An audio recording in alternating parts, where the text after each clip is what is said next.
Mr. Kirk, let me come to you first. Now, South Korean prosecutors' decision to apply for an arrest warrant for Park Geun-hye happened just a few days after a long interrogation in a graft probe. Is it unusual for the prosecutors to do that? What do you think are the underlying reasons behind this quick move?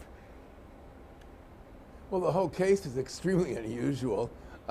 They were under tremendous pressure. The prosecutors were under tremendous pressure to act decisively in the case of Park Geun-hye. There were huge demonstrations calling for her arrest just last Saturday, as they've been going on for weeks. But even though she was no longer president, they're still demonstrating furiously to get her charged and arrested.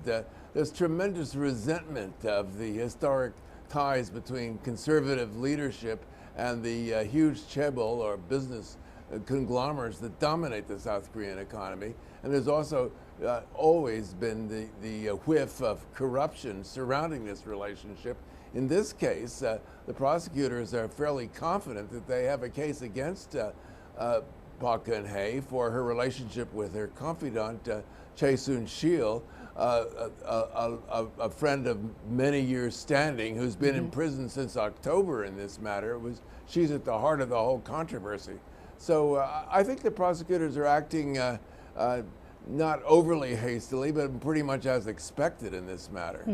Ms. Liu Yunyun, confrontation between Park's supporters and opponents have deeply divided the South Korean society. Two supporters of Park have even died during a street rally. If she is arrested, in your mind, would it ease the kind of tensions at home, or would it bring more chaos?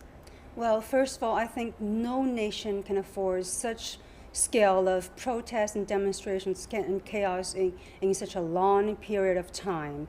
So it's high time that we can bring an end to it. If Park were to be arrested, it can certainly help stop the bleeding, but the wound is there. I mean, the problem is never just political. It's about the economy, the security reasons. So I think for the next president of South Korea, I think his priority is first to heal the nation, the divided nation, and then how to bring the economy of the country back to its right trajectory. And I think the most important thing is how can the ruling party and the oppositions can sit down together and come up with the comprehensive plan for the nation's economy and bring benefits to the people. And I think that is a very urgent issue for the next president. So it still depends on what the next moves will be. Mr. Kirk, Park's political scandal has created turmoil and brought uncertainty to the country since last October. But on the other hand, some people are saying it could be a breakthrough for South Korea's democratic system, given the fact that the decision, for instance, of impeachment was made by the Supreme Court without being affected by other political powers. What is your view on that? Well, that is the optimistic view. Certainly it could be a breakthrough for reform. It could lead to more reforms. On the other hand, there's a deep chasm in South Korean society between conservatives and progressives or liberals or whatever you want to call them.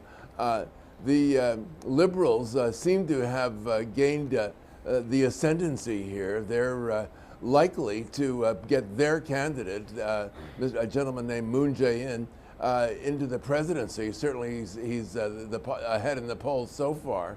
But there's tremendous opposition from conservatives. They've been waving Korean national flags at demonstrations, and they've been waving some American flags too, a reminder of the historic depth of the Korean-American alliance. So this rift in Korean society is likely to go on. Possibly, as you indicated, as was indicated, that they'll be able to heal this rift. Possibly they'll be able to come together on economic reforms. But there's no guarantee, and there's certainly no guarantee on their coming together over North Korea. Mr. Moon has been saying that he wants to talk to North Korean leader Kim Jong-un. He said that he wants to bring about reconciliation, a reminder of the historic sunshine policy under the late President Kim Dae-jung and his successor, the late Roh Moo-hyun. So we'll see, because there's huge opposition to reconciliation among conservatives.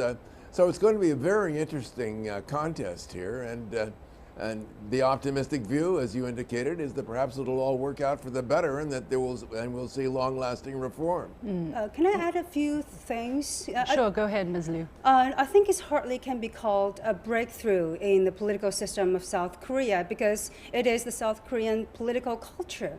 And it is like a lot of, well, the South Korea adopted this, the Western-style democracy in 1988 with one person, one vote system. And let's take a look at 6 presidents after adopted such system in 1988. They have 6 presidents, right? And what happens to them? Let's do the math. 2 of them were, thrown into prison, and one of them committed suicide by jumping off a cliff, and one of them Kim Jong-un, the Nobel Peace Prize winner, for reaching out to North Korea, but his 3 sons were put into prison because of influence peddling and all others. So I think this is this kind of same old story, which can hardly be called the breakthrough in its political system. I think it's just the same thing going on again and again. Mr. Kirk, what is your reaction to what Ms. Liu just said? Are we seeing a really fundamental flaws of the system of the South Korean political system? Well, certainly she's indicated this whole pattern. No president has gotten out of the presidency without some measure of disgrace. It's true that the first president under the so-called democracy constitution, No Tae-woo, he was a general, and he wound up in prison for his role in the Gwangju revolt, along with his predecessor, General Chun Doo-hwan, and also accused of massive corruption. And then Kim Yong-sam's son wound up in prison. That was the successor to No Tae-woo, and DJ Kim Dae-jung was said to have passed huge bribes to bring about the North-South Korean summit and win the Nobel Peace Prize in 2000. Huge transfer of money from South to North Korea, and as was pointed out, all 3 of his sons actually wound up facing charges. 2 of them went to prison for varying periods, and then the successor to No Mu-yeon, Lee Myung-bak, a former Hyundai executive, managed to escape without getting charged himself, but his brother was convicted and jailed, and certainly there's a cloud of question marks over Lee Myung-bak's honor and integrity. And now we have finally former President Park Geun-hye in disgrace, and likely by the end of this week, she's likely to be in jail under indictment on these charges. So yes, there is a pattern, and it is hoped, optimistically again, returning to the optimistic side of the ledger, it is hoped that out of this great conflict, this huge conflict, demonstrations and so forth from on the part of the right and the left, it is hoped that some good will emerge. It's hoped that perhaps there will be a stronger and more democratic and more reform-minded system here. No promises. Well, we'll see what happens. Sure. To cure such a big problem, you probably need a deep operation. We haven't really touched on the problem of chaebols in the South Korean society, which has been extremely powerful and huge influence on the politics in that country. But we really don't have time to go in there. But very quickly, Ms. Liu, how do you see the future fate of Park Geun-hye? I think it's very possible that she will get amnesty after the new president swears in, because after all, she is a woman, and the people's sympathy toward a female leader who will be put in prison, and after she is ousted from her Blue House residence, and certainly sympathy will start to grow. And then I think because she has lived her share of adversity, she lost her parents at a very young age, and I think and I hope she can get that amnesty very soon. Okay, we'll keep an eye on that, and we'll keep the audience updated. Many thanks to our guest, Kirk, joining us from Seoul, and Liu Yunyun here in Beijing. Well, here is my first point. Another month, another chapter in the Park Geun-hye tragedy. Removed from the presidency, facing 13 criminal charges, she has refused to show any regret for the situation or those who could have been saved in the immediate aftermath of the Seoul ferry accident, which killed over 300 people. Clearly, she is not the person many thought. While she bears blame for the events, also do those whose greed and selfish interests led them to use her as a puppet.